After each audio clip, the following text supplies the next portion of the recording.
Greetings, and today we'd like to introduce you to Ascendancy Hearts and Arrows Diamonds.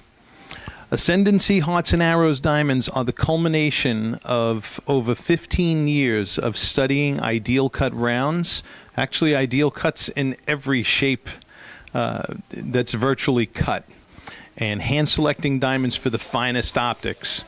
So, with the rollout of this new brand of Ascendancy Hearts and Arrows, this is exclusively at Good Old Gold. We're just going to give you a brief rundown here of what defines an Ascendancy Hearts and Arrows.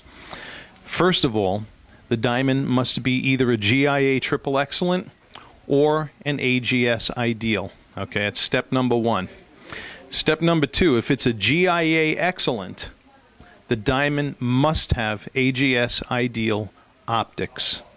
Okay, most GIA Triple Excellents on the market do not have AGS Ideal optics. Here in our laboratory, we happen to lease the proprietary software from AGS that works with our Sarin high definition scanner, and we're able to determine right here in the lab if any GIA Triple Excellent will make AGS Ideal in its optics. If it doesn't, it's not going to qualify. And conversely, if the diamond is an AGS Ideal cut, it must meet GIA standards for the Triple Excellent. Okay? Even though AGS does have a stricter cut grading system than GIA, what makes a GIA Excellent may not necessarily make AGS Ideal, and what makes AGS Ideal may not make GIA Triple Excellent. They both have different standards for what constitutes their top cut grade. Here at our firm, a diamond must meet both of these labs' finest cut grades, so that they fall in the zenith or at the ascendancy of the top cut grades of the most conservative labs in the world. That's not where it stops, though, because the diamond after that must exhibit a uniform and even hearts pattern on the pavilion.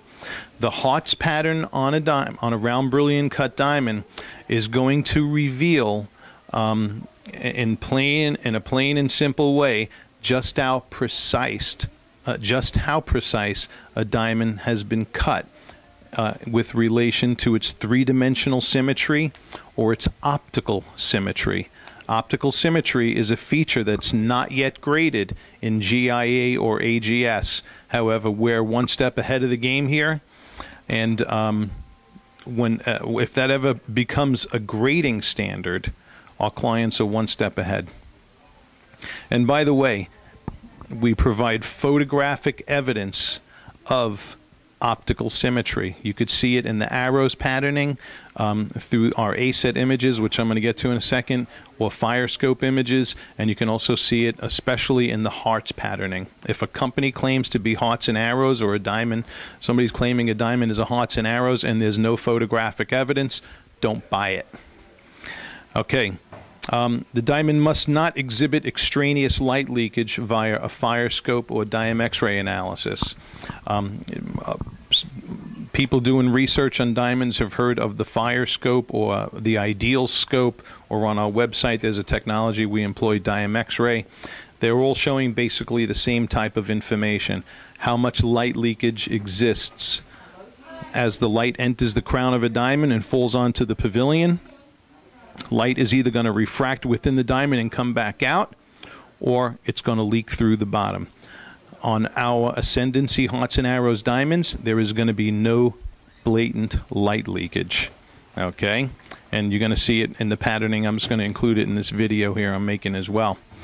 Okay, the diamond must exhibit perfect saturation of reds combined with a perfect distribution of blues and greens via an AGS ASET analysis. The AGS ASET or ASET, depending on where you're from, is going to show us where the crown facets of the diamond are grabbing light from within the environment. We have a tutorial that goes into more depth on this in our reflector tutorial, but in brief, light must be collected and reflected from the brightest resources in the environment. which is primarily coming from this region. Up here, a 45 to 75 degree angular spectrum. Okay, if light's not entering, the majority of light isn't entering the crown facets from that direction, the diamond isn't going to do what it's supposed to do. So that, grabbing the light from the brightest resources in the environment, coupled with the pavilion reflecting maximum light return, coupled with high precision optics that you see in the hearts and arrows and is visibly seen with the human eyes, all go into defining the Ascendancy hearts and arrows. We don't stop there, though. Okay, then listen to this. The diamond must have proportions that fall into what we know are the absolute rarest orthodox proportion set for modern round brilliant cuts. Okay, the orthodox proportion set for modern round brilliant cuts includes table sizes between 53 to 57%, crown angles between 34 to 34.9 degrees, pavilion angles from 40.6 and no greater than 41 degrees. Total depths must not exceed 62.2%. We want these diamonds to have the best spread possible. Most of them are going to have depths that are under 62%, although we will allow up to 62.2. Our hearts and arrows diamonds are not just going to be the most precision cut with the best light performance attainable within diamonds. They're going to have, they're also going to look the biggest in the realm of hearts and arrows. Okay. Upper and lower half facets must not exceed 4 degrees painting. Okay, if you are asking yourself what is painting, we have a more in-depth tutorial on this. It has to do with how the upper and lower half facets are cut on a diamond. This is getting a little geeky. It's getting into deeper information.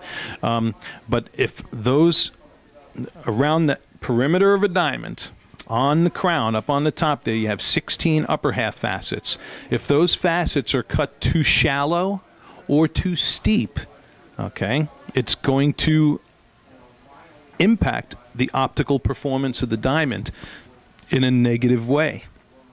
And here we have the ability of being able to show you. In fact, in the video, the next video you go down to in this tutorial, you're going to see an example of exactly what I'm talking about here, of painted upper half facets.